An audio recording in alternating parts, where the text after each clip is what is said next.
Hello students. आज की class में हम लोग प्रोनाउन का चैप्टर शुरू करने चल रहे हैं। प्रोनाउन फर्स्ट है, बेसिक टू हाई हम लोगों को आज जो है स्टडी करना है। धीरे धीरे वन बाय वन करके सारे जो है प्रोनाउन के एक बातों पे जो है हम लोग डिस्कस करेंगे, जितने भी एग्जाम में आपके क्वेश्चन बनते हैं। तो आइए शुरू करते हैं।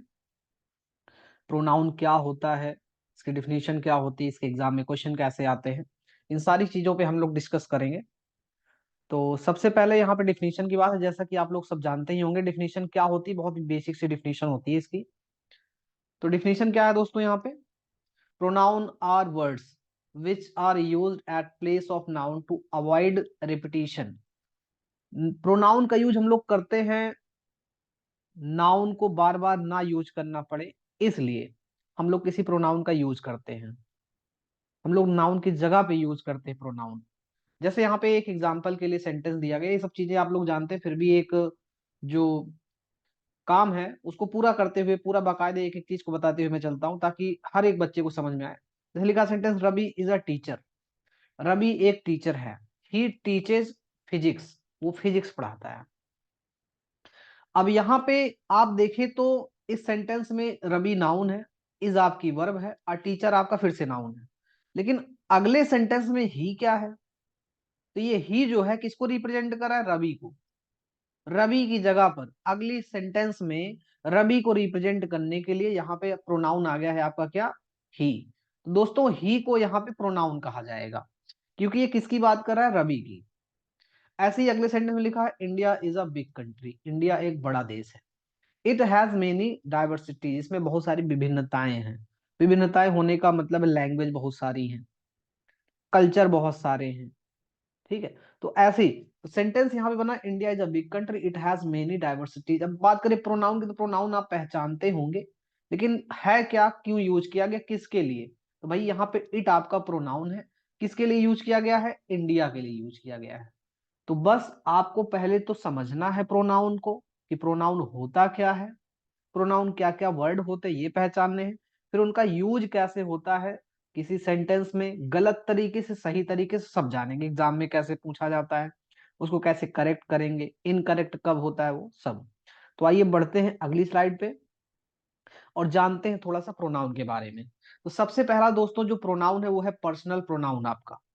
बहुत ही मतलब ये एक बेसिक प्रोनाउन है, लेकिन सबसे ज्यादा एग्जाम में पूछा जाता है। प्रोनाउन चैप्टर में से सबसे ज्यादा जो यूज होता है इसी प्रोनाउन का होता है।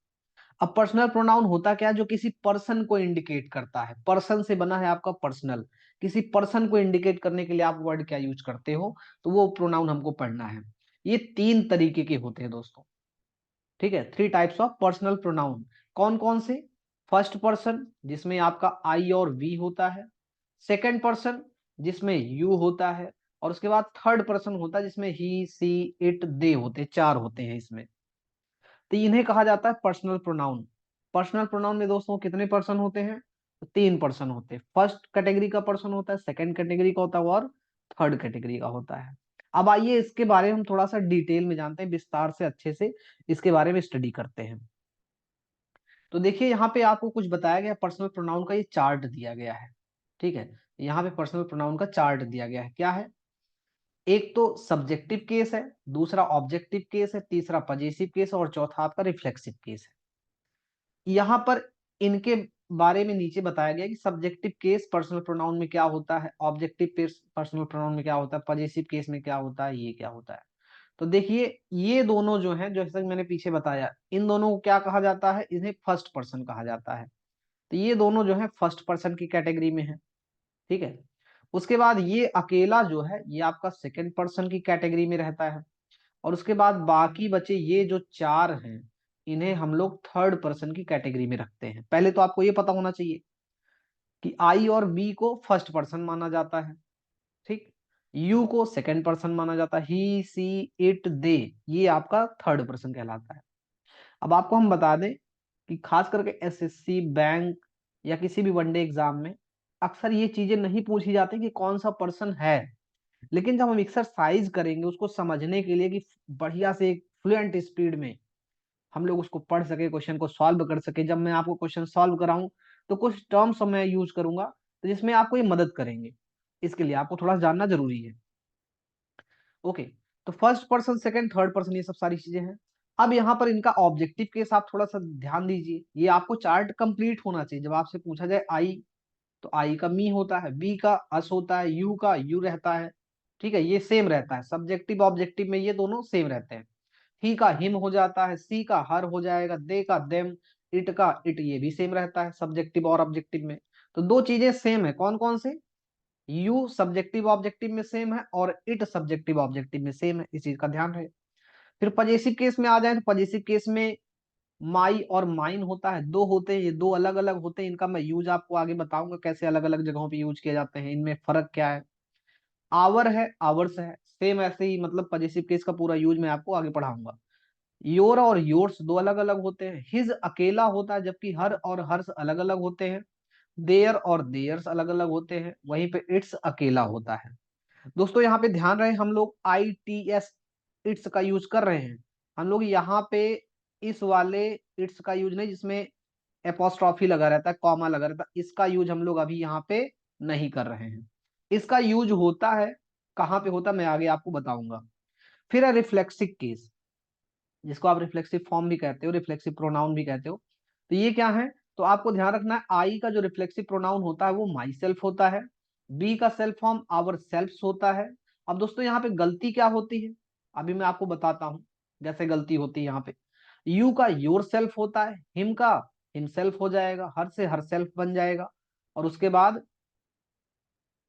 बात करें यहाँ पे, तो दे का क्या बन जाएगा? दे का देम सेल्फ बन जाएगा, और इट से इट सेल्फ बन जाएगा। अब यहाँ पे जो गलती होती, प्रॉब्लम होती है, वो ये होती है कि आप जो है आवर सेल्फ में एफ लगाते हो या वीईएस लगाते हो, ये प्रॉब्लम आपसे एग्जाम में पूछी जाती है। ठीक है, तो इस प्रॉब्लम से बचने के लिए आपको ध्यान रखना है कि इसमें बीईएस लगता है।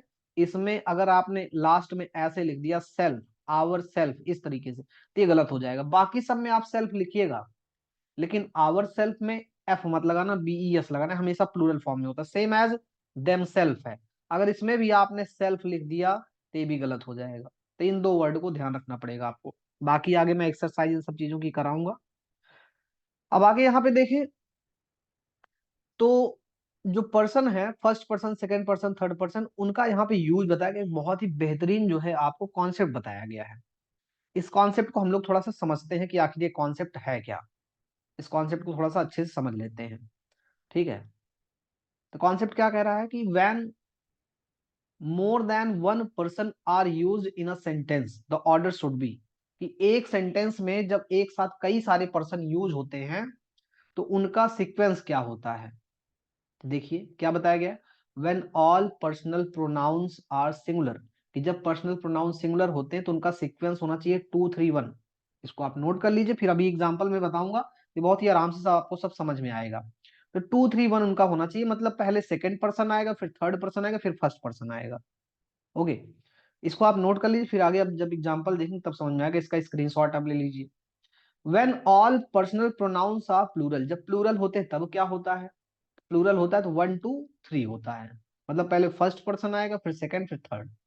फिर कहा गया है if sentence refers about accepting error और मिस्टेक और गिल्ट फीलिंग, कि मतलब अगर कोई आप गलती आपने की है और उसको कहना चाह रहे हो आप कि हाँ ये गलती है, मैं इसको एक्सेप्ट करता हूँ, या कोई एरर की बात हो रही है कि आपने कोई गलती कर दी, स्कूल देर से आप पहुंचे हो, ठीक है, लड़ाई झगड़ा आपने किया है, बड़ों की बात नहीं मान रहे हो, तो वहां पे भी हम जो है 1 2 3 का यूज करेंगे। इतना पहले आप नोट कर लीजिए, फिर उसके बाद हम आपको बताते हैं कि इसका यूज क्या है। अब यूज ये है कि जैसे हमारे सेंटेंस में एक साथ दो प्रोनाउन का यूज किया गया, एंड से जुड़े हुए हैं या कॉमा से जुड़े हुए हैं, जैसे यहाँ देखिए कॉमा से जुड़े हैं, यहाँ पे एंड से, यहाँ पे एंड से दो प्रोनाउन जुड़े हैं, तो कहा गया है कि पहले यहाँ पे ही लिखा जाए कि पहले आई लिखा जाए। ठीक है, तो ये आपसे पूछा जाता है एग्जाम में कि पहले आई लिख दें कि पहले ही लिख दें। तो दोस्तों समझना यहाँ पे ये है कि अगर दोनों ही सिंगुलर हैं, अब ही और आई सिंगल पर्सन के लिए यूज किए जाते हैं। ओके, तो सिंगुलर है ये, तो सिंगुलर में बोला गया कि 2 3 1 आएगा, तो देखा जाए तो ही कौन सा पर्सन है? ही थर्ड पर्सन है। आई कौन सा पर्सन है? फर्स्ट पर्सन है। और यूज क्या किया जाता है सिंगुलर के लिए? 2 3 1। तो भाई टू तो आया ही नहीं, कोई प्रॉब्लम नहीं। थ्री आया ठीक है, अपनी जगह पे है। वन आया अपनी जगह पे सही है। तो 2 3 1 होना चाहिए था, 2 आया ही नहीं, कोई बात नहीं, 3 1 है, 3 1 आपका सही है। ठीक है, 3 1 आपका है वो सही है, तो 3 1 अगर है सही है, सही है। आगे फिर कहा गया यू एंड ही, तो ये देखो कौन सा पर्सन है, ये आपका सेकंड पर्सन है, ये आपका थर्ड पर्सन है, फर्स्ट पर्सन आया ही नहीं, कोई बात नहीं, जो आए हैं उनका सीक्वेंस सही है। यू आपका सेकंड पर्सन है, ही आपका थर्ड पर्सन है। अब यहाँ पे जैसे देखिए, यहाँ पे यहाँ पे 3 पर्सन यूज किए गए हैं, ये फर्स्ट पर्सन है, ये सेकंड पर्सन है, ये थर्ड पर्सन है, तो इन्होंने 1 2 3 वाला रूल अप्लाई कर दिया है। भाई इन दोनों जगहों पे यहाँ पे 2 3 1 वाला यूज किया गया है, टू तो फिलहाल यूज ही नहीं किया गया, कोई बात नहीं, लेकिन 2 3 1 सीक्वेंस सही है। यहाँ पे भी 2 3 1, ये भी सही है। फिलहाल 1 यहाँ पे यूज नहीं किया गया, कोई बात नहीं, लेकिन होता तो सही होता, आगे आता। यहाँ पे 1 2 3 का यूज किया गया है, और तीनों एक साथ यूज किए गए हैं। आई आपका फर्स्ट पर्सन है, यू आपका सेकंड पर्सन है, ही थर्ड पर्सन है, लेकिन यहाँ पे 1 2 3 आया क्यों है, तो तीनों सिंगुलर ही, लेकिन सेंस ऑफ गिल्ट यहाँ पे है, गलती कर रहे हैं, विल हैव टू अपोलोजाइज। ठीक है, I you and he will have to apologise का मतलब है कि हमें तीनों को माफी मांगनी पड़ेगी। तो भाई गलती की है तभी तो आप माफी मांगने की बात कर रहे हो, तो सेंस ऑफ गिल्ट है, गिल्टी की बात हो रही है, तो यहाँ पे इसलिए 1 2 3 हो गया। इसमें यहाँ पे देखें तो बी आपका प्लूरल है, दे भी आपका प्लूरल है, तो पहले 1 आया है, 2 आया नहीं है, अगर आता तो बीच में आता, आगे 3 आया है। क्यों भाई 1 2 3 क्यों यूज किया गया है, 1 2 3 इसलिए यूज किया गया क्योंकि दोनों ही प्लूरल हैं, आगे लिखा हुआ है यहाँ पे। ठीक है, आगे लिखा हुआ है यहाँ पे कि ये सब जो है प्लूरल है, इसलिए जो है 1 2 3 आएगा, सही है। इस तरीके से आपको एग्जाम में भी ध्यान रखना है, आगे हम आपको एक्सरसाइज में भी कराएंगे। अब आगे बात करते हैं यहाँ पर कि difference between subject and objective case में डिफरेंस क्या होता है दोस्तों। ठीक है, सब्जेक्ट और ऑब्जेक्ट के बीच में क्या डिफरेंस होता है, अब इसके बारे में बात करते हैं। तो रूल नंबर 1 यहाँ पे ये कहता है कि सब्जेक्ट का यूज हम लोग वर्ब के पहले करते हैं, मैंने कई बार आपको क्लास में बताया है, और वहीं पे ऑब्जेक्ट का यूज वर्ब के बाद में करते हैं, वही बेसिक सा रूल आपका है जो मैं कई बार पहले ही बता चुका, नाउन के चैप्टर में मैंने बताया है। तो सब्जेक्ट पहले आता, वर्ब बाद में आती है, उसके बाद ऑब्जेक्ट आता है। सेम एज यहाँ बताया गया, ही इज टीचिंग में इंग्लिश, तो भाई इज टीचिंग आपकी वर्ब है, इसके पहले जो आएगा सब्जेक्टिव केस आएगा, इसके बाद जो आएगा ऑब्जेक्टिव केस आएगा, सेम ऐसे इसमें दिया गया, बहुत ही सिंपल सा है। ओके, आई यहाँ पे वर्ब के पहले है, और हिम वर्ब के बाद है, तो हिम, वर्ब के पहले लिखोगे तो ही लिखोगे, वर्ब के बाद लिखोगे तो हिम लिखोगे। सेम ऐसे यहाँ पे है, वर्ब के बाद लिखोगे तो मी लिखोगे, वर्ब के पहले लिखोगे तो आई लिखोगे। तो ये बेसिक सा एक कॉन्सेप्ट है, ये आपको पता होना चाहिए कि अक्सर हम लोग इसको फॉलो करते हैं। फिर आगे बात करें तो अगला कॉन्सेप्ट आपसे कह रहा है, एक एक्सेप्शन है कि वैसे तो वर्ब के बाद में ऑब्जेक्टिव केस आता है। ठीक है, वैसे तो वर्ब के बाद ऑब्जेक्टिव केस आता है, लेकिन दोस्तों यहाँ पर क्या है कि बी के बाद में जितनी बी फैमिली के वर्ड हैं, इज, एम, आर, वॉज, वर, इनके बाद में अगर आप जो है किसी केस का यूज करेंगे, तो वो कौन सा केस होगा आपका, वो सब्जेक्टिव केस होगा। इन वर्ब्स के बाद में अगर किसी आप केस का यूज करेंगे तो वो सब्जेक्टिव केस होगा आपका। ठीक है, जैसे कि देखें यहाँ पे तो एग्जांपल है, इट इज ही, तो ही आएगा, यहाँ पे हिम नहीं आएगा, करेक्ट है। इट इज आई, यह मैं हूं, ये भी सही है। दैट इज सी, ये वो है, ये भी सही है। इट वॉज सी देयर, कि ये वो वहां पे है। ठीक है, मतलब इंडिकेट किया जा रहा है कि वो लड़की जो है किसी महिला को, किसी लड़की को इंडिकेट कर रहे हैं कि वो वहां खड़ी है।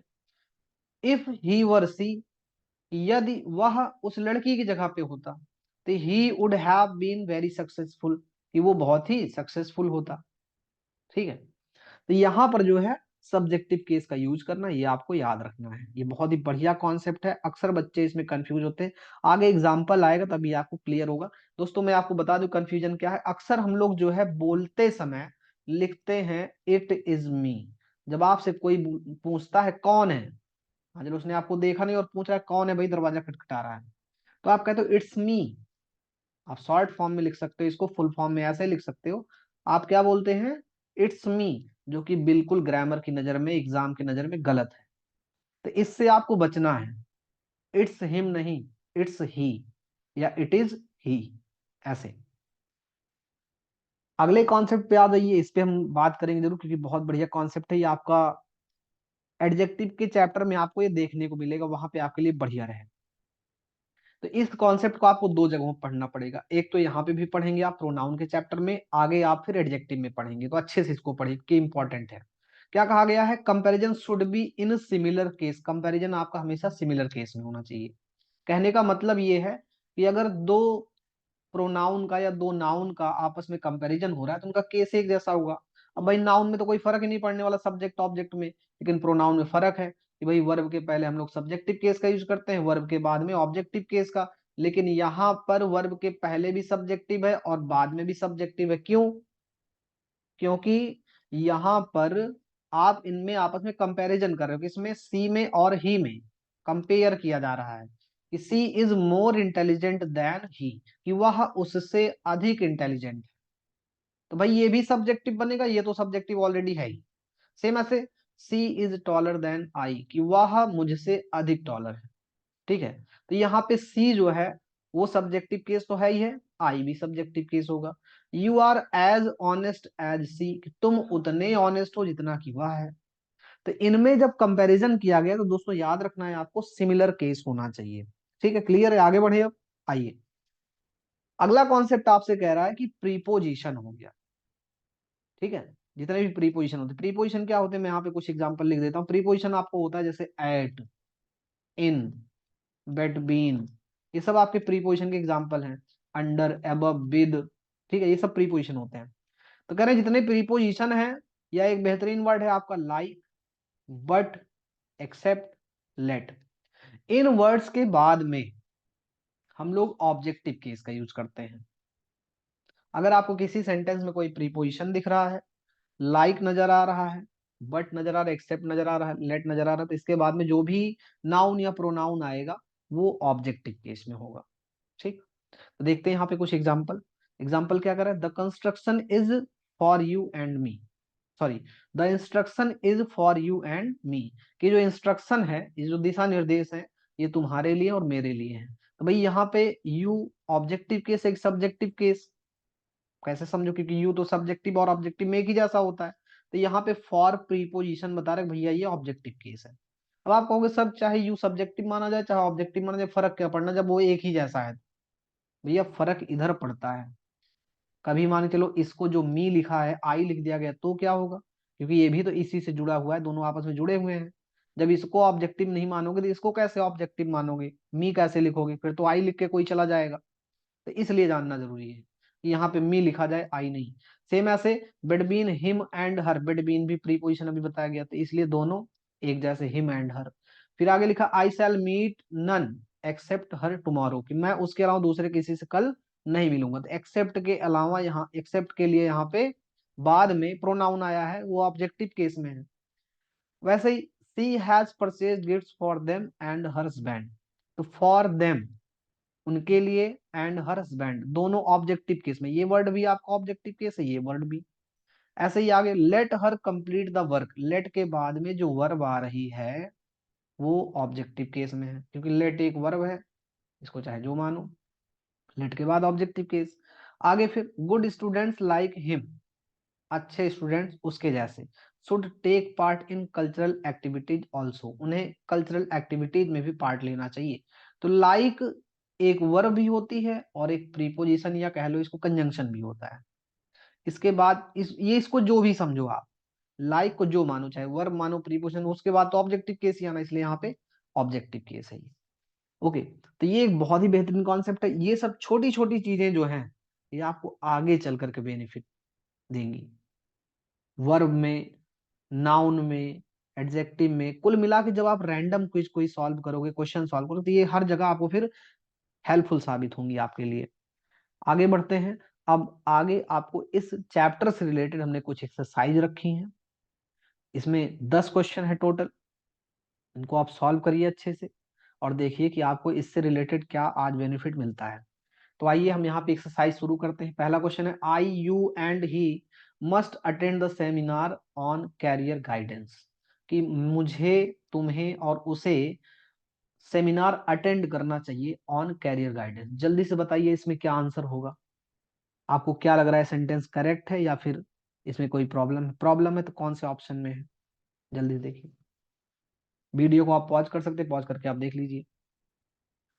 I you and he must attend the seminar on career guidance. तो प्रॉब्लम क्या है दोस्तों, यहाँ पे प्रोनाउन आपको दिख रहा है, आई है, यू है, ही है।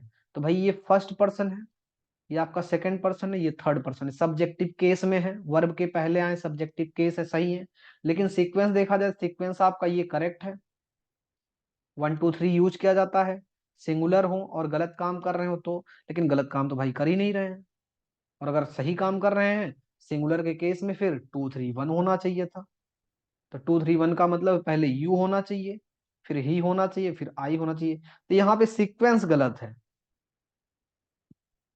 अच्छा काम कर रहे हैं, कैरियर गाइडेंस के लिए सेमिनार अटेंड कर रहे हैं, तो अच्छा काम 2 3 1 होना चाहिए, तो ये प्रॉब्लम है। अगले क्वेश्चन में बढ़ते हैं।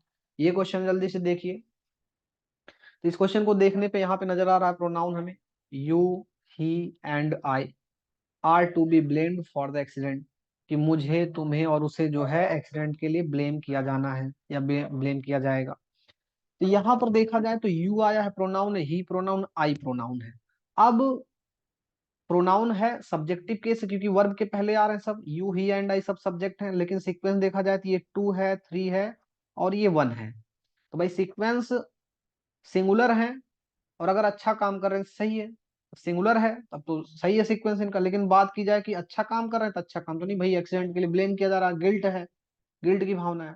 तो यहाँ पे सीक्वेंस आपका गलत है, यहाँ पे सीक्वेंस होना चाहिए 1 2 3, पहले आई आएगा, फिर आपका यू आएगा, और फिर उसके बाद ही आएगा। सीक्वेंस यहाँ पे दोस्तों गलत हो गया। I you and he are to be blamed, कि मुझे, तुम्हें और उसे जो है ब्लेम किया जाना है एक्सीडेंट के लिए। अगला सेंटेंस दिया गया, the party cheap and the chief minister expressed his views on demonetisation in India, कि पार्टी के चीफ ने और जो चीफ मिनिस्टर हैं उन्होंने अपने व्यूज रखे हैं किस चीज को लेकर के, डिमोनेटाइजेशन जो इंडिया में। तो यहाँ पे देखा जाए तो प्रोनाउन क्या है दोस्तों, इस सेंटेंस में पूरे प्रोनाउन आपका हिज है। ओके, अब हिज किसके लिए आ रहा है, किसी एक को देख करके तो नहीं, यहाँ पे पार्टी चीफ भी है और चीफ मिनिस्टर भी है, दो अलग अलग पर्सन है। ओके, तो यहाँ पे दो अलग अलग पर्सन है, उनके लिए हिज तो होना नहीं चाहिए, हिज का यूज नहीं करेंगे, यहाँ पे हिज गलत है, इसकी जगह पे क्या होगा, देयर होगा।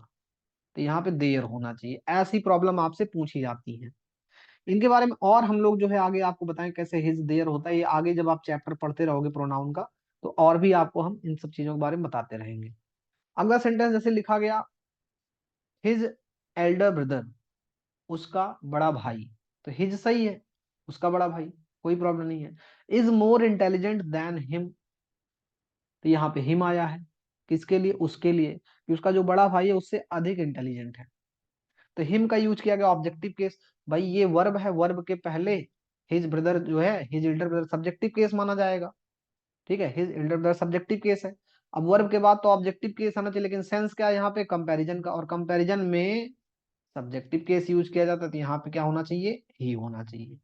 जब आप चैप्टर वाइज जो है ऐसे क्वेश्चंस को सॉल्व किए रहेंगे, तो यही क्वेश्चन आपको रैंडम दिखेंगे, टेस्ट में दिखेंगे, आपके एग्जाम में दिखेंगे। तो एक बार आप चैप्टर वाइज टेस्ट लगा, चैप्टर वाइज जो है स्टडी कर लीजिए, जिससे आपको जो है उस चैप्टर पे कमांड मिल जाए। तब फिर ये क्वेश्चन जब आपको मिलेगा रैंडम, तब आप कर पाएंगे। अभी तो आप सोच रहे होंगे सर चैप्टर वाइज पढ़ रहे हैं, समझ में आ रहा है, लेकिन उधर भूल जाते हैं। तो कोई बात नहीं, धीरे धीरे जो है आपको जब चैप्टर वाइज पढ़ते रहेंगे सब याद होगा, 1 बाय 1 करके प्रैक्टिस करने से। अगला क्वेश्चन है, the manager ordered the watchman to let the boys and I go in, manager ने ऑर्डर दिया कि वॉचमैन को ऑर्डर दिया कि मुझे और बच्चों को, लड़कों को जो है अंदर जाने दो। ठीक है, तो यहाँ पे देखा जाए तो प्रोनाउन क्या है, तो प्रोनाउन भाई एक ही दिख रहा है, आई। अब ये देखा जाए कि सब्जेक्टिव केस में होगा कि ऑब्जेक्टिव केस में होगा, तो भैया लेट के बाद, वर्ब के बाद बॉयज को भी ऑब्जेक्टिव केस माना जाएगा, साथ में आई को भी। तो यहाँ पे आई नहीं होगा, क्या होगा, मी होगा। The manager ordered the watchman to let the boys and me go इन।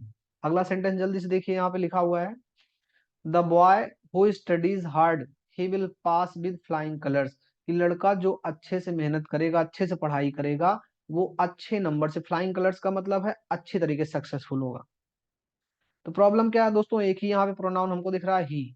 अब क्या इसमें कोई प्रॉब्लम या फिर नो एरर है, तो दिक्कत ये है कि इसकी यहाँ पे कोई जरूरत ही नहीं है, इसकी यहाँ कोई जरूरत नहीं, इसको हटा दिया जाए बस तो सेंटेंस सही हो जाए। क्यों, क्योंकि हमें एक्स्ट्रा सब्जेक्ट की जरूरत नहीं है, हमारे पास दो वर्ब हैं और दो सब्जेक्ट हैं। कहाँ, एक वर्ब है स्टडी जिसका सब्जेक्ट हु है, और एक वर्ब है विल पास, इसका सब्जेक्ट द बॉय है। इसके बारे में हम अच्छे से जब रिलेटिव प्रोनाउन का टॉपिक पढ़ेंगे तो उसमें और अच्छे से ये चीज आपको समझ में आएगी, क्योंकि यहाँ पे हु का यूज किया गया, हु रिलेटिव प्रोनाउन का कॉन्सेप्ट है। इसी की वजह से प्रॉब्लम हुई है, यहाँ पे ही का यूज कर देंगे तो बच्चों को लगता है सही है, सही नहीं है, इसको रिमूव करना पड़ेगा यहाँ से। अगला सेंटेंस देखते हैं। लिखा हुआ it was him who came running into the classroom. अब ये सेंटेंस अभी आपको स्टार्टिंग में कराया गया था इससे रिलेटेड, कि वॉज वर्ब के बाद में अगर कोई नाउन या प्रोनाउन आता है तो उसे सब्जेक्टिव केस में रखा जाता है। तो यहाँ पे हिम गलत है, क्या होना चाहिए, ही होना चाहिए। It was he who came running into the classroom. Next sentence, both me and my sister went to a boarding school. मैं और मेरी बहन दोनों ही बोर्डिंग स्कूल में पढ़े या बोर्डिंग स्कूल के लिए गए। अब यहाँ पे देखा जाए तो सब्जेक्ट क्या, सब्जेक्ट है मी एंड माई सिस्टर, जो कि वर्ब के पहले आ रहा। भाई वर्ब के पहले आ रहा, सिस्टर भी सब्जेक्ट है, वर्ब के पहले आ रहा है तो ये भी आपका सब्जेक्ट होगा, क्योंकि दोनों जुड़े हुए हैं एक दूसरे से। तो मी एंड माई सिस्टर नहीं होगा, आई एंड माई सिस्टर होगा। यहाँ पे मी की जगह पे आई होगा, ठीक है, यहाँ पे ये होना चाहिए। लास्ट क्वेश्चन है आज के सेशन का। देखिए ये सेंटेंस आपका सही है गलत है। लिखा हुआ it is I who is responsible for the delay. तो इसको आपको कमेंट करके बताना है। जो बच्चा वीडियो पूरा देखेगा वही कमेंट करेगा, उसी को पता चलेगा, तभी वो क्वेश्चन का आंसर देगा, ठीक है। तो आपको इस क्वेश्चन का आंसर बताना है कि आखिर इस सेंटेंस में क्या प्रॉब्लम है।